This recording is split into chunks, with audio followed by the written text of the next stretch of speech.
Louvado seja nosso Senhor Jesus Cristo. Que maravilha ver tanta gente assim reunida. Que bom chegar aqui e ver um povo disposto a fazer esse caminho em que Nossa Senhora é a mestra e guia de vocês. É isso mesmo? Sim ou não, gente? Sim. Que bom. E nesse caminho eu tenho certeza.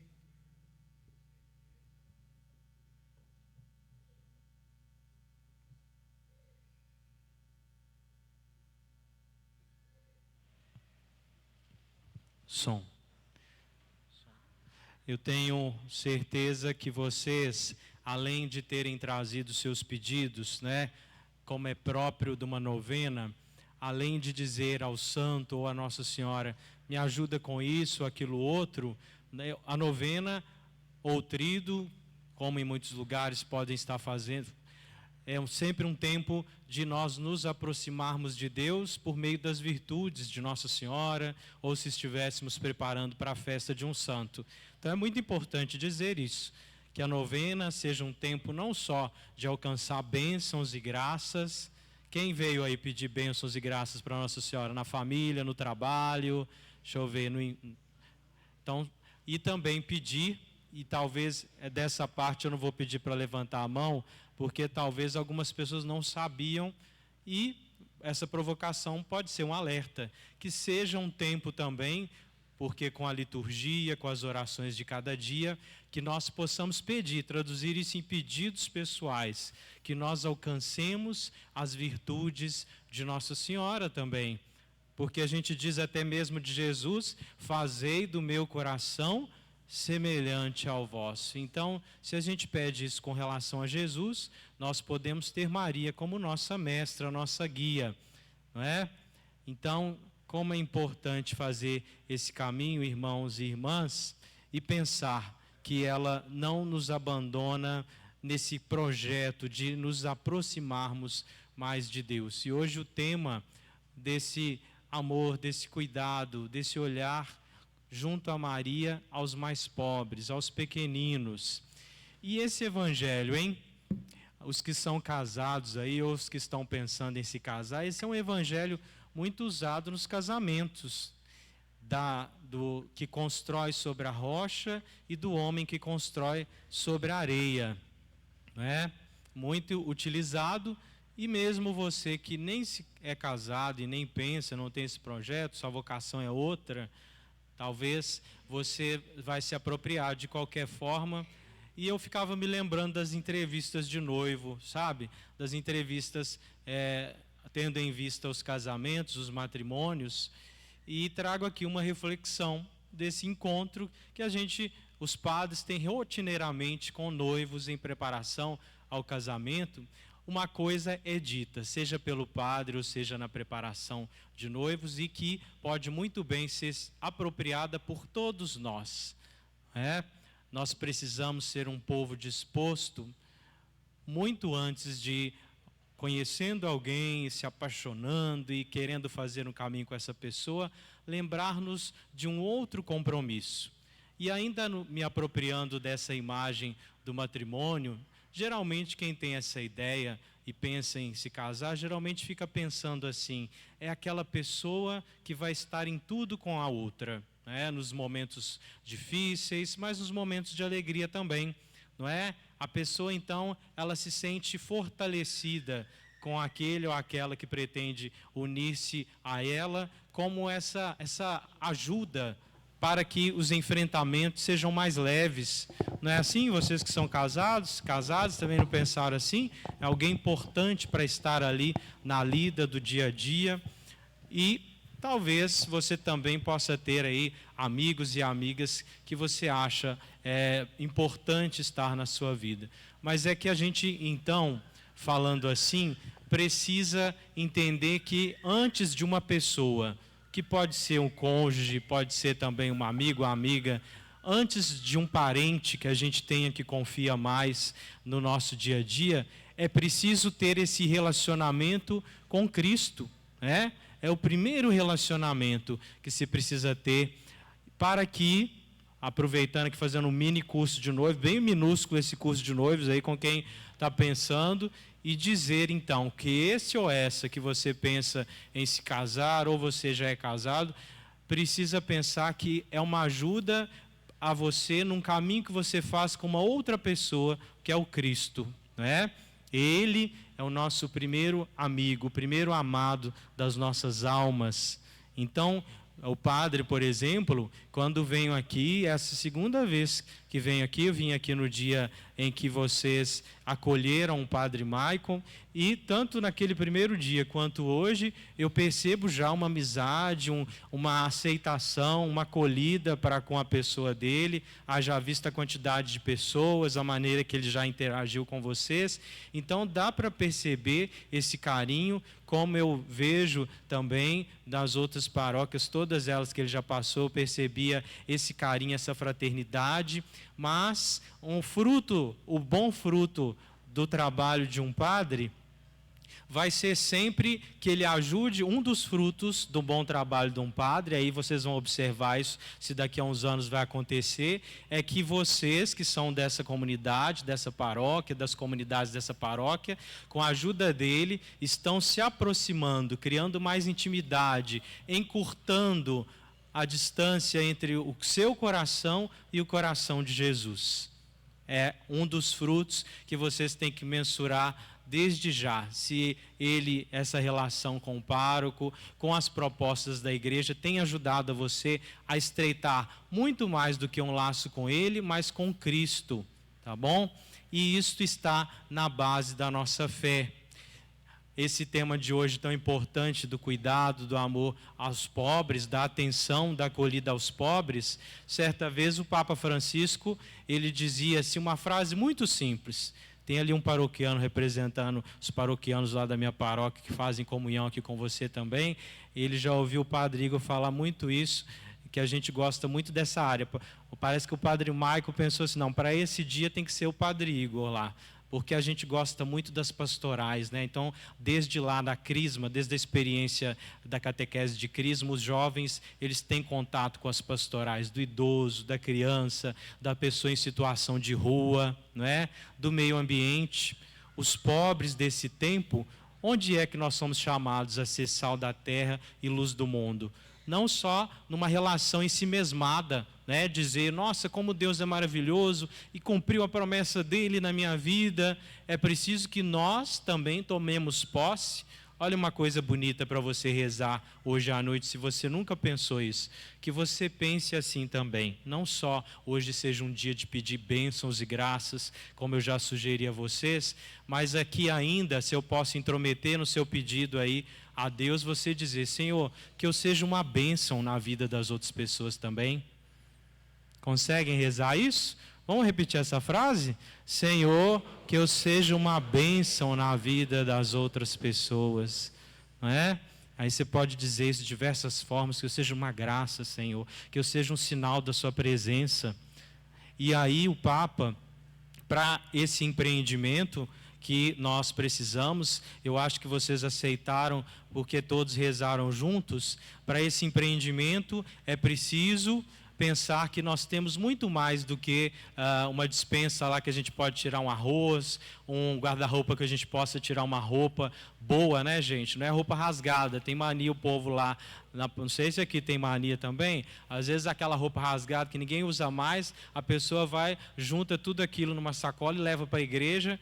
Bom, se não é bom para mim, vai ser bom para o outro, não é? Aqui vocês não fazem isso também não, né, gente? Só lá na Patagônia que tem isso, né? Aqui não tem. Então, além de uma roupa, de uma comida, né? Vocês sabem que o Papa Francisco então dizia, lembrava a igreja, olha, nós não somos uma ONG. Olha que frase simples. Quem nunca ouviu isso não vai esquecer que é tão simples, né? Nós não somos uma ONG. E quando ele dizia isso, ele falava que como o primeiro conteúdo de caridade que nós temos é o próprio Cristo, não é? Lembra que eu fiz a metáfora, eu trouxe aqui do casamento, mas eu também falei dessa relação do padre com vocês. Nos dois exemplos, eu disse e quero insistir, Então, a primeira coisa que nós temos a oferecer, e eu falei, daqui a um tempo, quando vocês despedirem do Padre, precisa ter esse conteúdo de uma proximidade maior com Cristo, não é? E como é que faz isso? Será que é só fechar os olhinhos? Jesus, eu estou te sentindo. Aí hoje eu até chorei no momento da oração. Será que é isso? Fazer uma oração, uma adoração que faça vocês chorarem? Ou também existem aí como que protocolos, atitudes, hábitos para trazer o coração de Jesus mais perto do nosso, né? Ou o contrário, porque o dele está sempre perto. É o nosso que precisa se aproximar mais do dele, né? Melhor dizendo assim, o coração de Deus está sempre perto de nós. E nós, será que estamos perto? Como muito, né, nos confissões todas que a gente já atendeu, nas direções espirituais, um dos conselhos recorrentes, né, as pessoas às vezes, elas vêm com confusões mentais, vêm às vezes com questões que seriam muito fáceis de resolver, né, lembrando desses conselhos aí que eu falei, do casamento e do pároco. Muitas das confusões mentais que a gente tem se resolveriam com essa amizade mais próxima com Cristo, não é? Então, vocês que têm aí talvez um desafio grande com filho, com esposa, com marido, e aí está bem atrelado com o tema de hoje, do cuidado dos pobres, porque eu disse a vocês que o Papa nos lembrava que o maior conteúdo é o próprio Cristo que nós temos a oferecer. Então, talvez você hoje está aí, e essa igreja pode estar assim cheia, porque muitos de nós podem estar enfrentando grandes desafios no cuidado de filhos, adolescentes. Adolescente é uma bênção, né, gente? Só falta pôr as asinhas, não é? Os jovens, quem tem jovem em casa aí, que está passando assim um sufoco? Só essas 4 pessoas, os outros são todos anjinhos, olha só. Então, só falta pôr a auréola, né? Nossa, bom saber, padre, que aqui só tem anjos aqui, né? Que, inclusive, uma das funções que eu tenho na arquidiocese é de assessorar os jovens, então, bom saber, quando tiver um evento grande, o padre Maico manda os anjos jovens aí da sua paróquia para os nossos eventos, para ajudar aqui, né? Então, talvez o seu problema não é com o filho, talvez é com a esposa, talvez é com o marido ou no trabalho, e aí, essa primeira caridade, os primeiros pobres somos nós mesmos, gente. Olha aqui eu dando uma virada de página, que o padre às vezes tem mania de ficar repetindo as coisas, então aqui uma virada de página. Os primeiros pobres, quando a gente escuta uma provocação dessa, como é próprio da novena de hoje, do dia de hoje, cuidado com os pobres, quando nós nos reconhecemos pobres, é que uma oração, uma missa, pode ser mais proveitosa. Não é? Se a gente chega numa missa, se a gente chega numa oração, já sabendo, isso aí eu já sei, isso aí que esse padre falou, eu já sei. Nossa, esse evangelho de novo. Nossa, aquela pessoa de novo fazendo o canto, a oração. Então, uma pessoa que age assim é uma pessoa ensimesmada. Ela é cheia de si. Deus não tem muito o que fazer para com uma pessoa que já se acha, ela já é autossuficiente. Mas tem pessoas que não fazem assim. Tem pessoas que hoje, bem cedo, já haviam meditado o Evangelho, passaram um dia se preparando para esse momento, desejando esse momento, chegaram mais cedo, preparando essa terra do coração, desejosos da palavra da Eucaristia. Então, uma das bem-aventuranças, já que esse discurso aí, da casa sobre a rocha, da casa sobre a pedra, é a finalização lá do discurso do Sermão da Montanha, e uma das coisas que fala lá, muita gente não entendeu até hoje. Bem-aventurados os pobres em espírito. Que dia que vocês já rezaram? Me conta aí, levanta a mão. Que dia que alguém, se tem alguém que já rezou alguma vez, Senhor, que eu seja pobre em espírito. Levanta a mão, tem alguém que já falou isso? Não, né? Pedir para ser pobre, como é isso, né? E lá está falando, e como é que é isso então, né? Bem-aventurados os pobres em espírito, porque deles é o reino dos céus. E está ligado, essa pobreza aí é uma outra pobreza. Essa pobreza aqui eu não desejo material, não desejo para vocês não, eu desejo que vocês sejam ricos. Amém ou misericórdia? né? Milionários. Mas essa pobreza espiritual, gente, é você sair desse lugar aí de achar que tudo que o padre fala, você já sabe. Tudo que está no Evangelho é esse Evangelho de novo. Essa atitude aí é de uma pessoa que acha que sabe mais do que todo mundo. Isso não te ajuda. Então é preciso receber o novo de Deus. Cada vez que a gente escuta aquele mesmo Evangelho, Deus tem um novo para dar para você. Mas se você não pede essa graça de ter um coração disponível, olha aí palavras que vão nos ajudar a apaziguar com essa pobreza da bem-aventurança aí. Um coração disponível, um coração aberto, não é? Vocês devem lembrar lá da parábola do jovem rico, que tinha tudo e que não é só a questão material, mas é a questão também de sabedoria, de achar que tem os conhecimentos todos.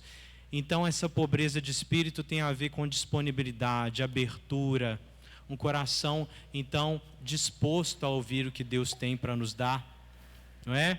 E assim Deus nos enriquece, Deus nos faz criaturas novas. É um novo tempo do advento. E tem gente que, tem muitos anos que diz assim, não sei se por aqui vocês já ouviram uma expressão, aproveitando então que estamos nesse tempo do advento, tem pessoas que dizem assim, acho que vocês já ouviram por aí, pessoas que falam assim, nossa, depois que fulano de tal foi embora, depois que a fulana morreu, nunca mais teve Natal lá em casa. Já ouviram isso? Então, quem fala assim, está dizendo que não conhece o sentido do Natal. Não é? Exatamente por um dos motivos que poderia ser o Natal mais bonito no seu coração, não é? Há males que vêm para bem. Um dos motivos para o seu Natal ser mais bonito é esse de você talvez não ter mais, né? Claro que a gente, se for olhar a gente quer que nossos parentes vivam eternamente conosco.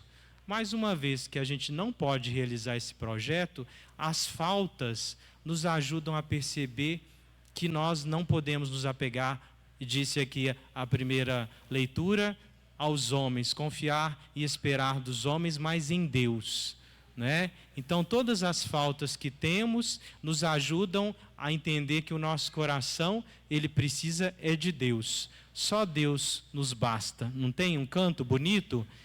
Eu vi uma das coisas que eu vou levar desse dia aqui, e quando eu escuto um povo bonito assim cantando, eu pensei duas coisas aqui. Quando eu vi vocês bonitos, cantando, bonitas, eu lembrei que o Padre Michael, quando eu chamei ele lá na minha paróquia, ele tanto leva o coral, e aí quando o senhor for lá, você pode levar esse coral bonito, e ele leva o povo também, esse povo bonito que canta bem também, vocês podem ir lá também, né? Amém ou misericórdia, gente? Vocês vão mesmo se ele chamar vocês? Então tem uma... Vamos ver, vamos fazer um ensaio aqui então, né? Vamos ver se vocês vão estar bom nesse canto mesmo. Então, tem uma Santa Teresa d'Ávila, que ela dizia uma coisa tão simples, e eu quero insistir com vocês, que essa paróquia não seja um lugar só de reunião de pessoas bonitas, de pessoas que têm uma tradição. O Padre Michael me contava, hoje já é a terceira missa, então um povo disposto a orar, a celebrar. Gente, mas um dos sinais que precisam ter, eu falei da proximidade com Cristo, mas também com o tempo, vocês precisam ter outras frentes novas de auxílio aos mais pobres, não é? De pessoas com necessidades especiais, de crianças em situação de abandono. Cada um de nós tem uma vocação. Todos os batizados foram chamados para um serviço na igreja. Que bonito pensar, né? Que a igreja é como que uma orquestra e cada um tem um ministério, não só litúrgico. Olha só, com essa atenção bonita que eu ainda tenho de vocês aqui. Que eu sou um padre que eu tenho o poder de fazer as pessoas dormirem com essa voz lenta que eu tenho. Então, enquanto eu ainda tenho essa atenção de vocês, além de uma diversidade de ministérios litúrgicos, que vocês tenham uma diversidade de ministérios de cuidado com os mais pobres, pessoas aqui dispostas a evangelizar e cuidar dos idosos. Como é bonito, né? Lá na paróquia tem um projeto, por exemplo, das senhoras que elas fazem artesanato. Talvez você saiba ensinar uma coisa bonita para os idosos da comunidade. Talvez você saiba introduzir jovens numa questão de oficinas, né? Como outro dia apareceu lá um rapaz querendo ensinar robótica para os adolescentes. Talvez o seu chamado é cuidar de casais. Talvez você tenha uma experiência. Então, será que Deus não está te chamando também nessa noite, em que o tema é o cuidado aos mais pobres, para que você também se disponha? E eu não vou esquecer que uma das coisas que vocês rezaram com vontade hoje foi: Senhor, que eu seja uma bênção para a vida das pessoas. E isso tem um endereço. É preciso então que vocês, numa conversa com o padre, observando aqui o bairro, pensem: aonde Deus me chama a levar esse cuidado, essa bênção? Vocês sabem uma outra coisa, antes de eu lembrar esse refrão de Santa Teresa d'Ávila? Eu assisti uma entrevista de um padre que ele falava assim, alguém virou para ele e disse assim: Padre, onde estava Deus quando aconteceu aquela tragédia do Rio Grande do Sul? Não é? Talvez você mesmo fez essa pergunta. Talvez você não falou para ninguém, mas pensou: meu Deus, onde está você, onde está o Senhor diante dessa tragédia? E bonita a resposta do padre, e nós já aqui conversamos sobre isso, já dialogamos. E a resposta do padre naquela entrevista, aquela pessoa acho que tinha o interesse de tipo desconcertar o padre, né? Que eles providenciaram uma pessoa ateia para poder fazer uma entrevista para o padre, para ver se abalava ele. Mas ele falou assim, olha que bonito: Deus estava em cada pessoa que se dispôs a sair da sua casa para ir cuidar daquelas pessoas. Olha que bonito. Deus está em cada um de nós, quando a gente não fica só assistindo a tragédia lá de um vizinho, de um conhecido, mas a gente sai em atenção àquela pessoa, não é? Nós nos dispomos a ir até aquela pessoa para levar talvez uma gota, né, de esperança. Às vezes basta só você estar com alguém, às vezes você consegue fazer uma iniciativa, como eu imagino que daqui deve ter tido com relação a essa tragédia lá, e outras, que vocês então aqui hoje seja um dia de dizer a Deus: Senhor, eu me disponho, não apenas de modo pessoal, mas também como família, como grupo, a ser um sinal da sua bênção e da sua graça pelo mundo afora, não é? Mas eu não vou me esquecer também que nesse encontro que vim aqui ter com vocês, eu disse que são pobres esses que precisam, mas nós também precisamos cada dia dizer a Deus da nossa pobreza e deixar que Ele nos encha. Só quem faz isso é que vai querer transbordar também. Só quem percebe o quanto é necessitado do cuidado de Deus vai sentir essa necessidade do transbordo, de ir até o outro, não é? É sempre assim: quem fez uma experiência de amizade, de intimidade com Cristo, vai querer levar a sua palavra, vai querer auxiliar os mais pobres, não é? E o refrão da santa: tudo passa, tudo vai passar, só Deus basta. Só Deus não passará, não é? Só Deus não passará, só Deus permanecerá, só Deus, Ele voltará. Só Deus nos basta, não é?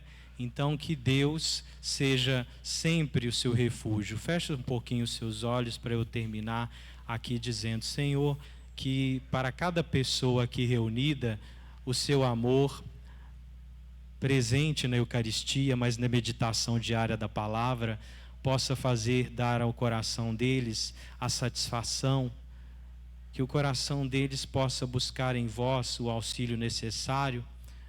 Senhor, que eles não busquem realizações mundanas em primeiro lugar, mas que busquem no amor que tem para nos dar, na Eucaristia, no serviço aos mais pobres, na meditação da palavra, que ali eles encontrem a verdadeira satisfação. Só Deus basta.